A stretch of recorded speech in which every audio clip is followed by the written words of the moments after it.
Wina Pentecost Tlangval kalkomte thuru kahanshil zawh lamu valwan sangdam tat singa yan atu hinge lalpa mibi umchuang le kan sa in lalpan atu thung wang swak turin min kawa ram thim ram rawa ko ashilo din na chandam da thu wang swak turin lalpan min kausin Batem ke don china lalpa mi wai sinte luchum ba chung ma an sakwang boy ne le an thiam an fin na te lalpa dan dana ram thim ram rowa ko ashilo din ne na lalpa chandam na tu pawng tu te hi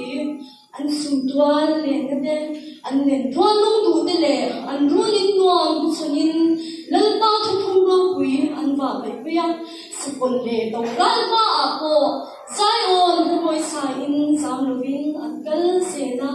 kovel Ropui na le moi na den an tang sia reng an silo chantu ngai ngoi ya mong ang kharabo sang tam to min chanru chanka kan la kia vong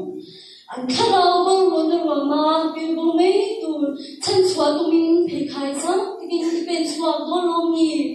Nang le ki hi tung ngui reng chua an boda mei don sing nge an boda hun ga kin I thil nya mei don ni lo ve hete hi Pentecost chalai ron mi boy sen swai do ran ba sang ai lo la mu ba ron kan nei alom an thiam an fin na tinen an ron pen swak don ne zalen na da an khok ri anga lalpa khat ring na hun khat baptism hun thata rong sa in Zion moi sa in siam tu kan fok to ang nam mi ko chun le swa te u lo ngai te u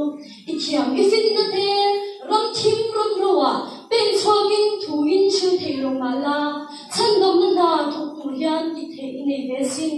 an tan siam thun ne na bang lo vin chung chai na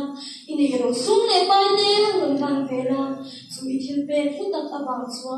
khara bo sang tam ten lalmi swa no don ne lalman so se